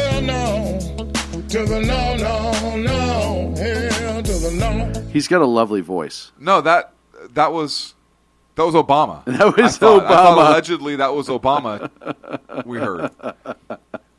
You know, speaking of dropping it like it's hot, I wonder if the Democrats felt the burn and that's why they're dropping him. Well, a little bit of penicillin Like for the it's burn. hot. A little bit of penicillin for the burn. Bernie came out and essentially said, "We're fighting it to the end. Yes, we're not done. You're not Yes. getting rid of us that easy." Right. I hope give he the old runs third bugger. party. I give the old bugger a lot of credit. I wonder if he's going to run third party. I think he will, because he is a socialist, and he took some states. Yes, I bet he could pull some electoral votes. I think he could spread her out. The votes. The Don't votes. be dirty talking about No, Clinton right now.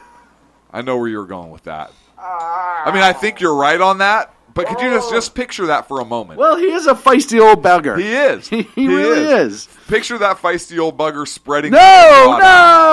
Just picture it for a second. Oh, come on. Look, here's a picture. Thank you, Mr. President, for weighing in on that visual. Thank you. I do think that Byrne's going to run third party. I think he might. I think you could very well see the first Democratic socialist running in the presidential election on that scale. And absolutely, listen, she tried last night to do the whole, "Hey, Bernie, you did good. Sorry." Yeah, pat him on the head. Yeah, just go back to yelling at the wall, "You crazy old bastard." And he came out and he said, she was like, "Yeah, go pound sand there, hill dog." Right. Ain't happening. We're not done. I give him a lot of credit for not succumbing to the pressure. Because there was, I think it was the day, it was the primary day, 7th, yesterday. Middle of the afternoon, they announced that Bernie was going to have an unscheduled speech. And everyone thought it was a concession speech. And my first thought was, oh, he cut a deal. Hillary got to him. He cut a deal. He's going to have a cabinet post. And it didn't happen. And I think at this point now, he's going to see it through to the end. I just think, and you listen to his speech last night, and he's going more socialist as time goes on, not less. He's not moving to the center. He's going further left. And talking about social justice and the treatment of minorities and the typical progressive Democrat, socialist. He's hitting every single box. He's not Communist. pulling back. And obviously, I have no love for his politics whatsoever. No. But as a candidate, I got to give him credit. Look, I give him credit because he speaks his mind and you know exactly where he stands. Yes. Right? Yes. And yes, does he not believe in full socialism where he will be in absolute power and live a lavish life while all the other people suffer? Of course he does. He's a socialist. Right. That's how it works. The leadership always lives like a king, and the peasants are just that, peasants. Right. He's not a poor man. He's not a poor man. He drives a $150,000 Audi sports car. The little one that looks kind of like a Lamborghini thingy. I don't know what it's called. Tesla? Not even an American car. It's an Audi. Huh. It's weird, because where's Audi made? Germany? Oh, is it? And he's Jewish, isn't he? Yeah. Huh. What? If that car just went out of control one time and hurt him, Uh-huh. nah, that's conspiracy theorist.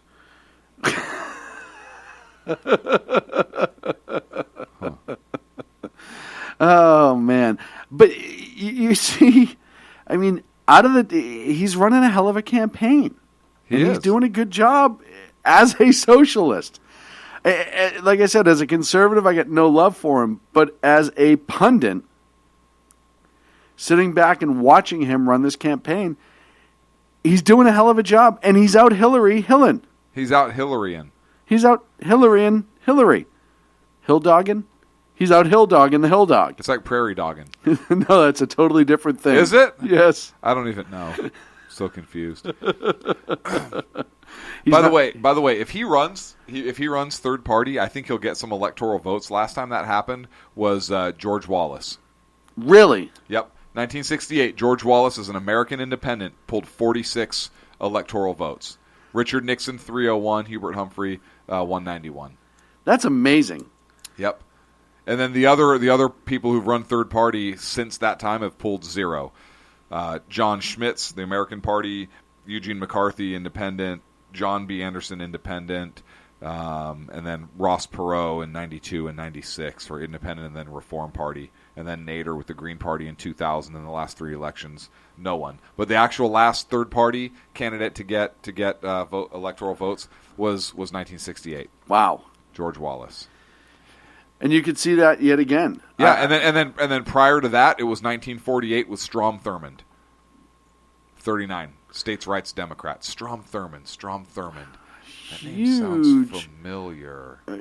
Big liberal guy, right? Yeah. Yeah. By the way, there was a socialist who ran in 1944, 1936. No, excuse me, going all the way back to 1928. Socialists have been on the ticket. And if you look, you can actually go back before that. Social Democratic Party, Eugene Debs. But after that, 1904, Debs listed as socialist. 0 electoral votes. 1908, 1912, 1916, 1920, 1924, progressive socialist, Robert La Follette. 1928, socialist, 32, socialist, 36, 40, 44, 48. All the way up until 1948, there was a socialist on the ballot. They got 0 electoral votes, but they were listed as their party preference as socialist in one form or another, either straight up socialist, progressive socialist, or democratic socialist. Now, 1948, that was the last time a socialist was on the ticket. What was happening in that time? Well, World War II was winding down and the Cold War was starting. Right. Because we had a distrust for the Russians. It was mutual. They were communists, socialists, and from 1944, after 1948, starting with the 1952 election when you had Dwight Eisenhower, who won as the Republican, you did not have another socialist on the ticket until Bernie Sanders, if he runs on the presidential ticket. Kind of interesting how it drops off. So the socialists never went away. They just started evolving into the Democratic Party. Well, and also it was another look at what we were fighting at the time of the Cold War. And it was so heir apparent to the country. Right. How just ridiculous the theory of it was. Right. This is my point. This is my point. I mean, they were pretty out there in 1944. I'm a socialist. I'm running. Okay, you're a socialist. But after World War II, oh shoot, I don't think I'm going to list myself as that anymore. Yeah, that doesn't look good. Oh, hey, look, it's been, 20-something years since the wall fell, and now socialism's on the rise again because we have nothing to look at and say, hey, this is a horrible fucking idea? Or Bernie was around then. Bernie was. These kids who were following him. Right. But these kids who, if they passed him on the street, would make fun of him for being an old man. But they're a product of the educational system that they're spun out of. Well, and also the Department of Education back then wasn't federally run. Mm-hmm. It was run state and locally. As it should be. As it should be. Because that didn't change until what, 70s? 1970s? I'd have to look it up. I don't know. I think it was somewhere in the 70s. So probably all that shit. But Bernie knows, and he knows he can get away with it now. And the only thing hurting Bernie right now is Venezuela. But people aren't even paid. We could do it better than them. They messed up. Right. You have those That's people, your argument? But it has stopped some people. Not enough because it's not being covered. You look at mainstream media. Where's the coverage on Venezuela? They've slipped back into a third world country. They're chasing rats down the street to eat. Hey, socialism works.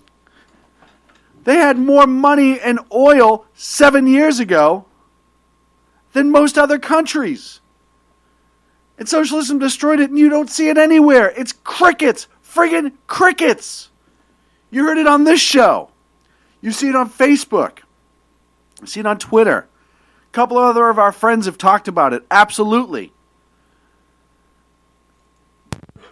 But even Fox and some of the big ones, nothing. Not a damn word. Meanwhile, you have Bernie Sanders, who, like I said, now I'm going to attack his politics instead of how he ran, who's a socialist loon. He's a friggin' wingnut. And that's an insult to wingnuts. Has a chance to pull electorates. Has a chance to go third party as a socialist, and he will go as a socialist. I hope so. He's been trying this whole time to get people to be okay with socialism. And he's going to run and do it in our country because our history is not taught. Our children are not educated. And we get fed this bastion of lies about the beauty of friggin' socialism. We don't get fed anything. Not us, but as a nation, these kids. Yeah. They're still us. You know what? They believe it because they're painted. It's this beautiful picture is painted. Right. Right. And the founding fathers and our founding ideals in this country are marginalized. Yes. And minimized and mocked and old and outdated. And the kids are taught that it's okay to judge their actions through today's standards. Yes. And you can't do that. The kids are taught that America came up with the idea of slavery. Right. America had... No. Guess what? America freed the slaves. Yeah. When we were British colonies, we had slavery. Right. We worked to free them as soon as we became a nation.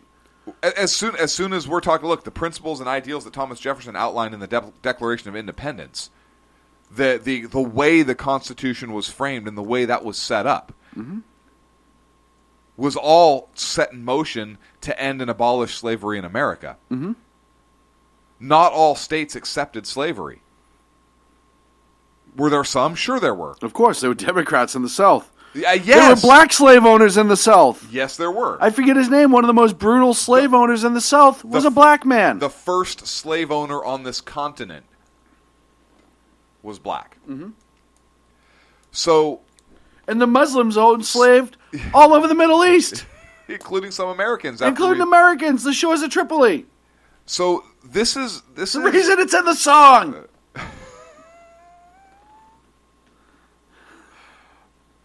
Look. God damn it. I know. But this is what happens when you don't teach history, right? Right. Kids don't learn that, no, Americans ended slavery. We ended slavery through our founding documents and all the way up until it culminated in a civil war. for states' rights and other things, but it was certainly a catalyst. So the Republicans actually started the civil rights movement. Shh, that's a dirty secret. You can't say that. You're racist. You're not allowed to. You're not allowed to say that. Yeah. I can't believe we're already 2 minutes and 9 seconds from being done. And it goes so quick. It goes so damn quick. Talk about Freedom Fest. Let's talk about Freedom Fest. How many people in the chat room are going to Freedom Fest? More importantly, we're going to Freedom Fest. More importantly, we are going to Freedom Fest. And we're bringing Sacco's hairy little butt with us. We have confirmed that Sacco will make an appearance at Freedom Fest. Make an appearance or be there? He will make an appearance. He doesn't know if he can do the entire time, so we may only have 48 hours to brutalize him, which I fully intend on doing. If you go to freedomfest.com, if you want to get more information about Freedom Fest, July 13th through the 16th in beautiful Las Vegas, Nevada. There are room deals on the website. You can get flight deals. Hey, Southwest right now has a $49 round-trip deal from California to Las Vegas. So if you're in the California area and you want to go to Freedom Fest, it's a no-brainer. Yeah. It's a no-brainer. Fortunately, we have a business credit card. Yeah, so we're actually going first class. Right. That means we're going to pay the $15 or whatever it is to get checked first. in automatically, right? That's all that means. And the title of Freedom Fest, so the theme this year is Freedom Rising. A little bit from the website. This is the first line, which I love. What is freedom? For many, it is found in the Bill of Rights, the Constitution, and the Statue of Liberty. So it tells you what kind of event Freedom Fest is going to be. We're looking forward to it. It's going to be awesome. We're going to be right on Media Row, and we're absolutely excited. And if you want to advertise with us for that week, including at our booth, reach out to us, sackheadsradio@gmail.com. Thank you, sir, for being with us tonight. Are we going to pose for photo ops this year? Hell yeah. Are we? $15 a piece.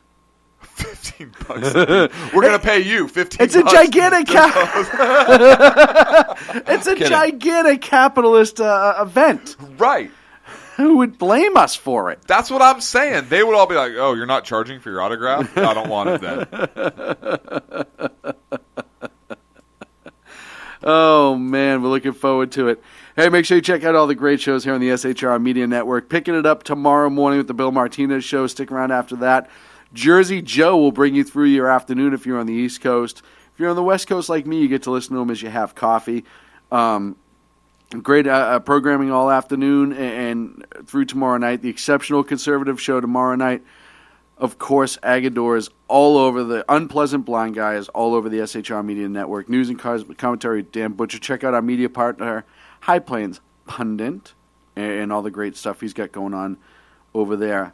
Sitting over there with the big nose staring at me with a goofy grin on his face is Sackhead Clint. Sitting over there with his big hairy belly staring at me like Baloo, just all rocking back, is Sackhead Sean. Bare necessities, the simple bare Stop. necessities. See you next week. Love you. I was talking to you, Sean. The best late-night conservative talk show in America, Sackheads Radio. And listen, there are no people better on the air to give you the best in conservative talk than Sackhead Sean and Sackhead Clint. And we're working on the immigration papers for a certain other guy who happens to work here, too. For those who are tuning in around the world to the best in late-night conservative talk, Sackheads Radio. Sackheads. Sackheads. Radio. Sackheads. Sackheads. Radio.